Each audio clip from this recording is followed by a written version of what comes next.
Assalamualaikum dan salam sejahtera. Saya Nik Muhammad Zaki bin Nili, nombor metrik 266154 daripada Guru E, akan membentangkan satu slide ekonomi dan pembangunan yang bertajuk kemiskinan luar bandar. Okey, dalam slide ini saya akan membentangkan iaitu 5 tajuk besar, iaitu pengenalan kemiskinan luar bandar, aplikasi konsep kemiskinan, impak kepada negara dan kesimpulan. Okey, kita pergi yang pertama iaitu pengenalan. Di Malaysia, kita menggunakan pengukuran yang melibatkan pendapatan dan pembelanjaan golongan tertentu. Walaupun ia nampak tidak bersesuaian, namun ia boleh digunakan pakai dalam menterjemahkan kemiskinan yang berlaku di Malaysia.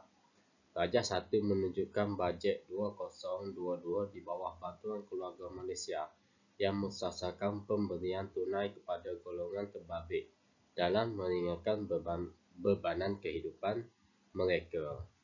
Bantuan Keluarga di Malaysia. Di sini kita dapat lihat bajet 2022, isi rumah dengan 3 anak atau lebih, pendapatan kurang 2,500 sebulan akan memperolehi 2,000 bantuan. Manakala ibu bapa tunggal yang pendapatan sehingga 5,000 akan mendapat RM500 tunai. Manakala isi rumah warga emas, setiap seorang akan mendapat 300 tunai. Jumlah peruntukan yang Kerajaan Malaysia memperuntukkan adalah berjumlah 8.2 bilion, iaitu akan dapat memberi manfaat kepada 9.6 juta rakyat Malaysia.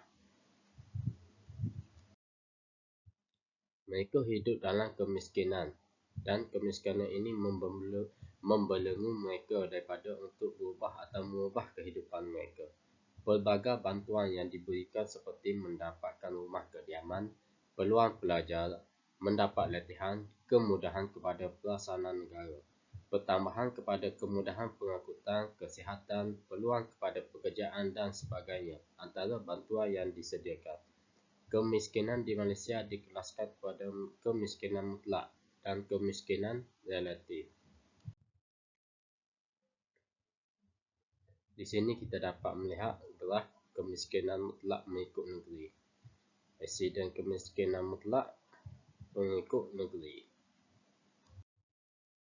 Analisis daripada rajah 2, kita dapat lihat bahawa pembandingan kategori kemiskinan mutlak bagi tahun 2016 dan 2019, di mana terdapat 5 negeri dalam negara yang mempunyai insiden kemiskinan mutlak, iaitu Perak, Kedah, Sarawak, Kelantan dan Sabah.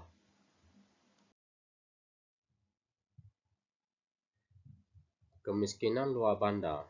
Ianya berlaku di luar bandar adalah disebabkan setiap atau sikap yang tidak mahu mengubah kehidupan yang lebih baik. Dari pandangan negatif pula, sikap begini tidak menguntungkan kepada masyarakat luar bandar, menyebabkan kemiskinan berpanjangan dan akan berlaku kepada keluarga mereka. Kemiskinan di luar bandar juga semakin parah kerana kawasan tersebut tidak dapat menerima kemudahan untuk mengakses maklumat yang tepat, menyebabkan mereka tertinggal maklumat. Masyarakat di luar bandar juga lebih terdedah kepada pendapatan yang terhasil daripada sumber pertanian. Walaupun terdapat sektor yang lain, namun disebabkan kepakaran mereka terhad dan tahap pendidikan yang minimum, menyebabkan kemiskinan di luar bandar sangat tinggi. Aplikasi konsep kemiskinan.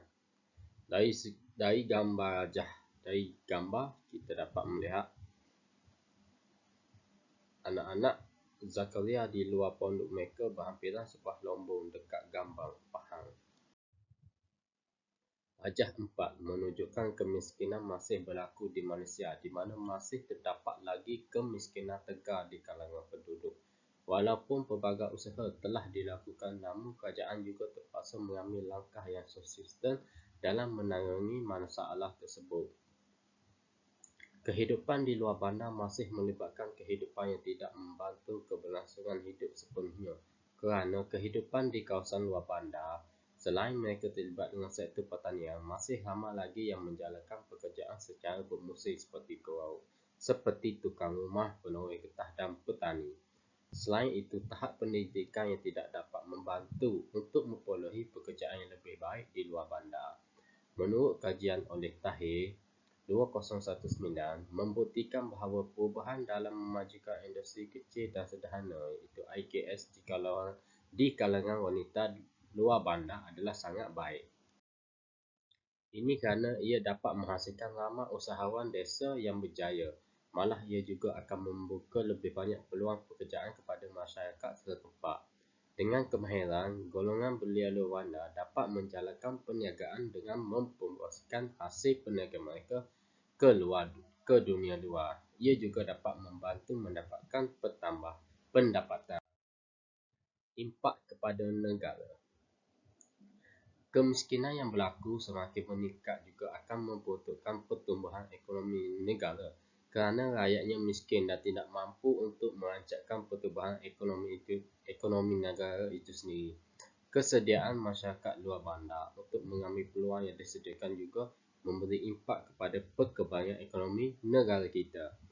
Corak pemikiran generasi baru juga semakin matang dalam menerima pembaharuan, dalam memberi peluang kehidupan yang sempurna dan dapat membentuk keluarga yang lebih bahagia.